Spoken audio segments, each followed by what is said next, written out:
Hello folks, welcome to Men & Motors, and I'm here today at the Shelby Heritage Centre, as you can see. Now this is a bit of a museum of Shelby, tells you a bit about Carroll Shelby and his life, and we see some of the important cars that were part of his life. But it's also a working workshop for Shelby American, and essentially you'll get your new model Ford, have it bought here, they spend some time with it, and then you drive out in your new Shelby version. So let's take a look inside and hope you like this one. Give it a thumbs up and let's go. So here we've got number one of the Shelby GT350. Now the GT350 was actually advertised as the ladies' Shelby, as the ladies' Mustang in the marketing back in the day when it was released. And the 350 doesn't actually mean anything. You might think that's 350 cubic inch or 350 horsepower, but basically they come up with this car, and Carroll Shelby evidently was quite an impatient man, and he said, what are we going to call it? And the designer said, I don't know, what should we call it? And it was, what about this, what about this? And Shelby was like, no, no, no. And he said, how many steps is it from your office to here, where we're standing right now?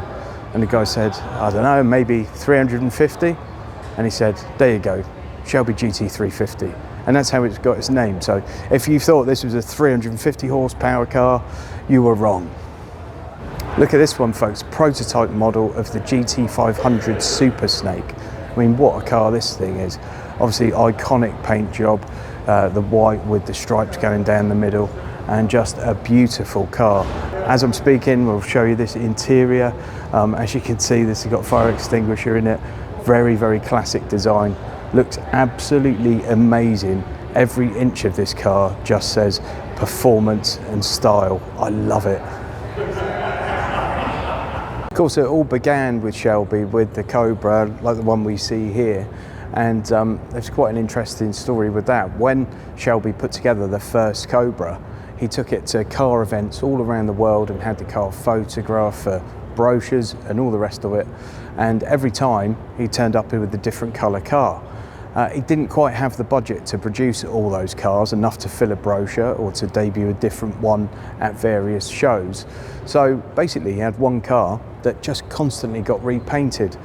Very, very clever. People thought it was a bigger company than it was. People thought they had all these cars, all these different colours, and actually it was just one with different levels of paint. They used to have number one in here. Last time I visited here, they had number one in here, the prototype, and someone told me that 10 years before Carroll died, he got offered $30 million for it and immediately declined. So I can only imagine what that car's worth today. In 1963, Shelby began work on what would become the Daytona Coupe with Pete Brock. The whole reason for the Daytona Coupe was to produce a car light enough and with good enough aerodynamics to be able to compete at Le Mans, and in fact to do 200 miles an hour down the Mulsanne Straight. And that's what they managed to do with this. This car won at Bridgehampton with Dan Gurney behind the wheel, and it was the first time an American driver in an American car had won an FIA race.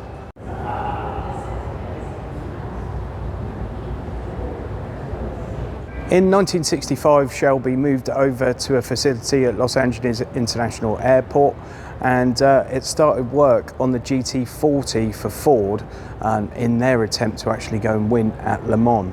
And I think the rest, as they say, is history.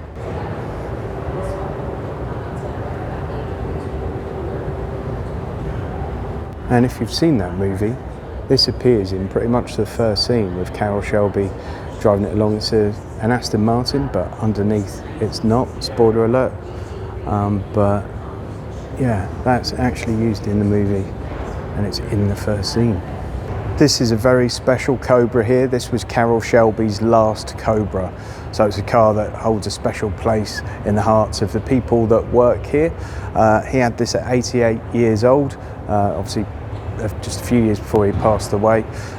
He did 200 miles an hour in this car at that age, which is fairly incredible. They did have to put an automatic transmission in this one because he was no longer able to work a clutch, because obviously quite a heavy clutch usually in these kind of vehicles, but a very special thing, and yeah, a great thing to see and a great thing for them to have here at the Heritage Centre.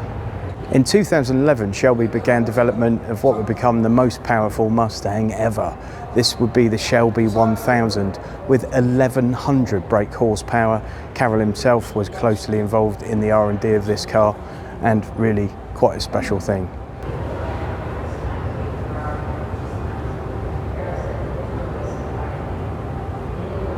So these are really interesting cars here. Instead of a kit car, it means you can actually buy a completely functional rolling chassis minus the engine and transmission. So you can literally put a power plant of your choice into that car and you've got yourself a fully fledged running and driving Shelby.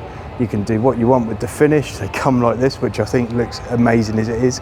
Obviously, if you wanted to paint the car, you could, but I mean, look at that. Whoa.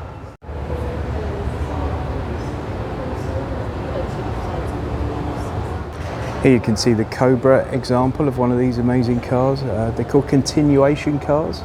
As I said, not kit cars, continuation cars. Then got some examples of some more thoroughbred race vehicles here, and just one-off special editions. That one's called Wings of Pride Super Snake. Very, very cool. We've got plenty of vintage stuff.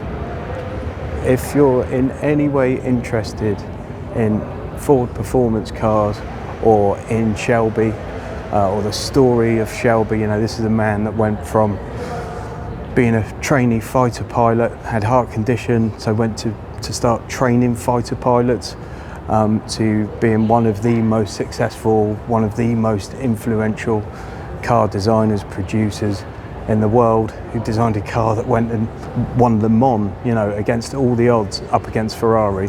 This is a place you simply must visit if you come to Las Vegas. It costs you nothing to come in and have a walk around.